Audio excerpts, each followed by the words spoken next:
Father, forgive them, for they not know what they do. That man, that young man, I forgive him.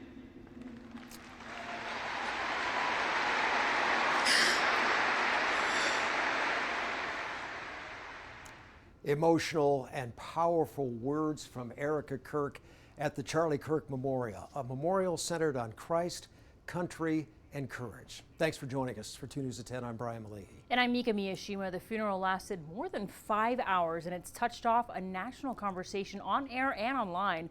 Our Jim Spiewak is live in Arizona tonight to start our coverage. And Jim, much more quiet there tonight.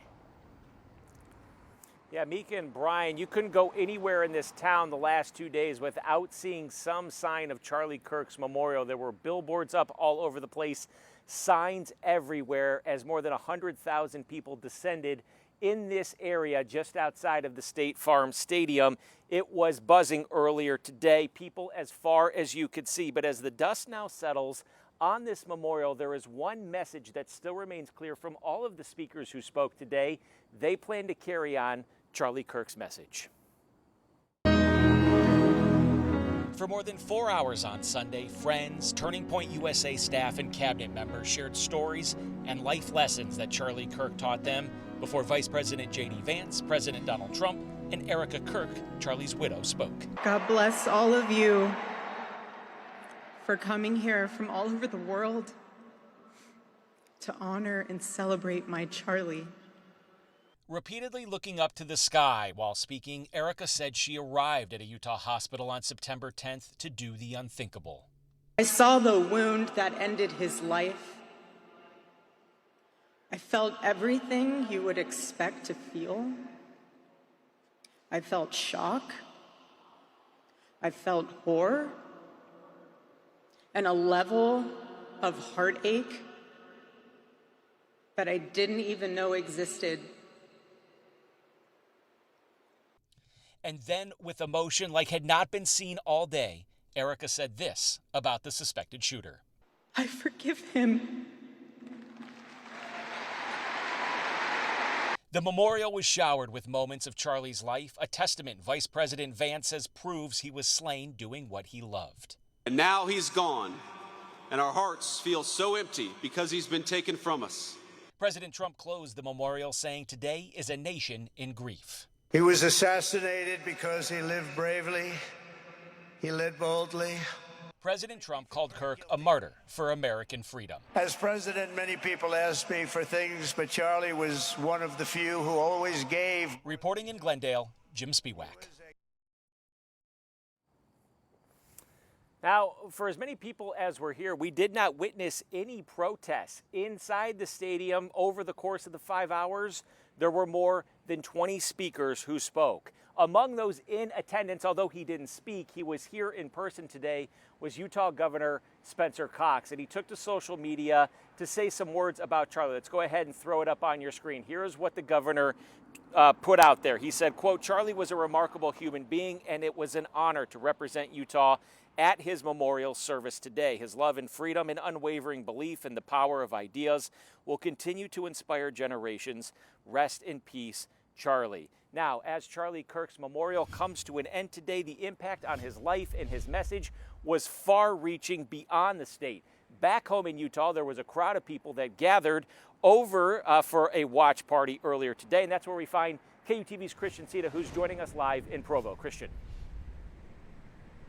Yeah, that's right, Jim. Now, many people did gather here in Provo for that watch party. Now, many of them said they couldn't make it out there, but they wanted to do something here in Utah. A week after Charlie Kirk's death, people paused to reflect, watching a funeral that took place hundreds of miles away. But for many here, this wasn't about distance, it was about connection. So I was going to golf, and then I went over to Charlie Kirk's memorial, and I was overcome with grief. Tim Savage came from Kentucky for a different reason, but found himself drawn here instead. You were somebody before this happened, and then you're going to be somebody after it. And that's the question I've been asking myself, who am I going to be after this? Though Charlie Kirk's funeral was far away, the people here felt close, not just to the man, but to the moment. I think it's being able to understand where we are, what we're standing for, and I think being able to take leadership from a man that's not with us anymore, and leaders being able to step up in his place and starting that. Now, he also mentioned that it was nice to see people coming together and that it brought a sense of unity. Reporting live in Provo, Christian Sita, KUTV 2 News. I'll send it right back to you, Jim. All right, Christian, thank you very much for that report. So, as Charlie Kirk's memorial now comes to an end, his message and his legacy will continue on. His radio show and his podcast will continue tomorrow with guest hosts of those programs. One of the messages that we heard inside the stadium today was that they want to carry on his legacy and his message, which is now going to happen, according to the people that spoke, in a much louder sense than ever happened while he was alive. That's going to wrap our coverage live in Glendale. Jim Spiewak, KUTV 2 News. Back to you in the studio. Okay, Jim, and following up on that point, former Utah Governor Gary Herbert thinks Charlie Kirk's voice in his passing will take on new life as well. The former governor earlier this afternoon reflecting on the memorial ceremony and the significance of the moment. The fact that he was assassinated, he's a chapter in history about what had happened to him and why. And so I think that he'll be remembered and his voice will become larger and expanded. The things that he taught and he spoke about will become more, I think, common in our public discourse. Charlie Kirk was remembered today as a bold and unafraid witness to Jesus Christ. His political organization, Turning Point USA, was described as the most important organization in the country. You can watch our full interview with the former governor on our KUTV YouTube page. And new at 10 o'clock, vehicles donning American flags on the streets of Utah County. Organizers say this was not a political event, but rather a peaceful memorial ride to honor Kirk and his family.